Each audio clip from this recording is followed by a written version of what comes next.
Bienvenidos jóvenes de séptimo grado, les saluda el profesor Josué Izaguirre. Continuamos trabajando en la unidad número 5, que son los ángulos. En su lección número 1, ángulos, con el tema clasificación de los ángulos. El objetivo, clasificar los ángulos según su medida, encontrar la medida de los ángulos formados por dos rectas que se corten en un punto, dada la medida de uno de ellos.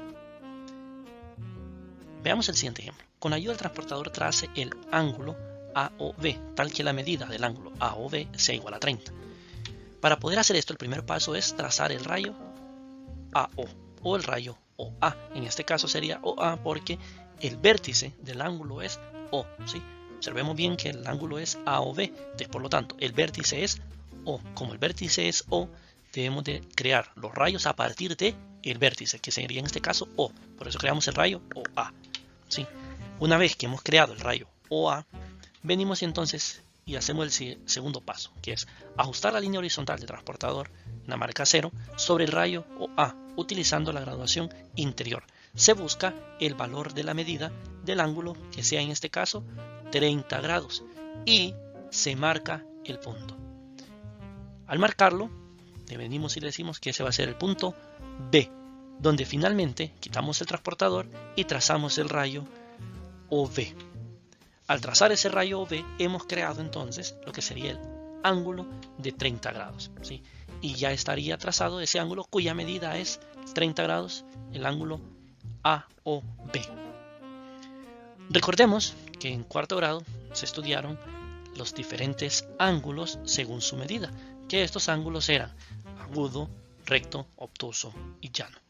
Para poder recordar mucho mejor esto, debemos de ver una situación que el ángulo recto se simboliza a través de este pequeño L invertida, por así decirlo, y que se forma en ese ángulo como un cuadradito, ¿sí? Una forma de poder identificar claramente que hablamos de un ángulo recto. Ahora, para poder saber cuándo un ángulo es agudo, recto, obtuso o llano, vamos a ver cómo se clasificarían sus medidas. En este sentido decimos que si un ángulo está entre 0 y 90 grados, el ángulo es agudo. Si el ángulo es igual a 90 grados, es un ángulo recto, ¿sí? Entre 0 y 90, agudo. Igual a 90, recto. Un ángulo entre 90 y 180 es obtuso. Un ángulo igual a 180 es llano. Entre 90 y 180 es obtuso. Y igual a 180 es llano. Esto también se ve que forma una línea recta, ¿sí? Siempre que hagamos una recta, automáticamente vamos pensando que se forma el ángulo de 180 grados. Veamos el ejemplo. Escriba qué tipo de ángulo es cada uno de los siguientes ángulos según su medida. El primero, que es el ángulo A, vemos que tiene marcada la figura ahí, que se forma una especie de cuadradito, entonces automáticamente pensamos que es un ángulo recto. El ángulo B, como su medida es mayor que 90, porque 120 grados es mayor que 90, pero es menor que 180, entonces es un ángulo obtuso. El ángulo C, como este es de 180 grados y forma una línea recta, automáticamente sería un ángulo llano. Y el ángulo D, como su medida es entre 0 y 90 grados, o sea es menor que 90, pero mayor que 0, entonces es un ángulo agudo, ¿sí? Ahora, también recordemos que en quinto grado se habló o se definieron lo que eran los ángulos complementarios y los ángulos suplementarios, donde los ángulos suplementarios son aquellos que sumados entre sí forman 180 grados, ¿sí? La suma de esos dos ángulos es igual a 180. Y los complementarios es cuando la suma de esos ángulos es igual a 90 grados. Complemento 90, suplemento 180. Veamos el ejemplo. Encuentre la medida del ángulo X. Sí. Inciso A. X es un ángulo complementario del ángulo cuya medida es 50. Resolvamos primero el inciso A. Como es complementario, quiere decir que es igual a 90 grados. Por lo tanto, la suma del ángulo X más los 50 grados debe de ser igual a 90, ¿sí? Porque es ángulo complementario. Por lo tanto, la suma de esos dos ángulos debe ser igual a 90. Despejamos para la medida del ángulo X. Este 50 está positivo, pasa al otro lado a negativo. 90 menos 50 es 40. Por lo tanto, entonces la medida del ángulo X es 40 grados.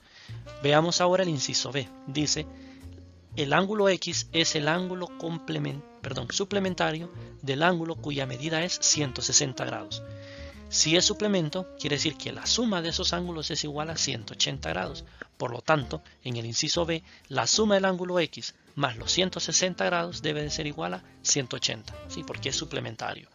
De igual forma, despejamos para la medida del ángulo X, que nos queda 160 es positivo, pasa al otro lado negativo. 180 menos 160 es 20 grados. Por lo tanto, la medida del ángulo X es 20 grados. Ahora, si dos rectas, rayos o segmentos se cortan en un punto, estos automáticamente forman cuatro ángulos. Así que lo vemos ahí en la figura. Ángulo A, B, C y D. Los ángulos que están uno frente al otro se llaman ángulos opuestos por el vértice. ¿Cuáles van a ser estos ángulos opuestos por el vértice? Son los que no están pegados entre sí, ¿verdad? Y una forma de verlos es el ángulo A y el ángulo C. Son opuestos por el vértice, ¿sí? Observemos bien. Y el ángulo B con el ángulo D serían opuestos por el vértice entre sí. Ahora, en el siguiente ejemplo nos dice, en la figura de la derecha, si la medida del ángulo A es igual a 40, ¿cuánto miden los ángulos B, C y D? Para esto vamos a tomar en cuenta lo siguiente, que entre el ángulo A y el ángulo B forman una línea recta, ¿sí? Que es la recta M. Y esa recta M, como hacer una recta, automáticamente es un ángulo llano, por lo tanto la suma de esos dos ángulos es igual a 180 grados. Entonces la medida del ángulo A más la medida del ángulo B es 180 grados. Pero ya tenemos la medida del ángulo A, entonces sustituimos el valor de A, que sería 40, medida del ángulo B no lo tenemos, entonces simplemente copiamos.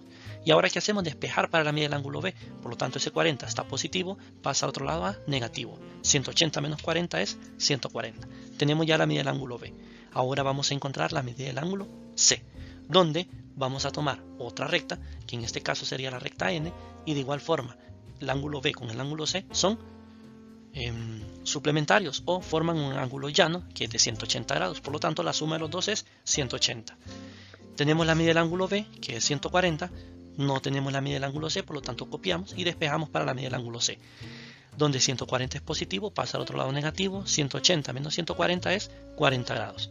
Hacemos exactamente lo mismo para encontrar la medida del ángulo D y vamos a tomar lo que sería la otra recta, que es la recta M, donde sabemos de igual forma que la medida del ángulo D más la medida del ángulo C es igual a 180 grados, porque forma un ángulo llano. Tenemos el valor de la medida del ángulo C, que es 40 grados, la del D no la tenemos, simplemente copiamos, despejamos de igual forma para la medida del ángulo D, donde 40 es positivo, pasa a negativo, y 180 menos 40 es 140 grados. De aquí podemos observar lo siguiente, que las medidas de los ángulos, tanto el A como el C, son iguales. De igual forma que la medida del ángulo B con la D son iguales. Por lo tanto, podemos decir que esos ángulos, como son iguales y a la vez son ángulos opuestos por el vértice, podemos concluir lo siguiente, que los ángulos opuestos por el vértice son congruentes. Es decir, los ángulos opuestos por el vértice tienen exactamente la misma medida. Para indicar que dos o más ángulos son congruentes, se trazan con un mismo símbolo, como muestra la figura. Cuando decimos símbolo, quiere decir marcas, así como hablábamos con los segmentos, de ponerles marcas para indicar los que son congruentes entre sí. Muchas gracias por su atención, deseándoles muchos éxitos.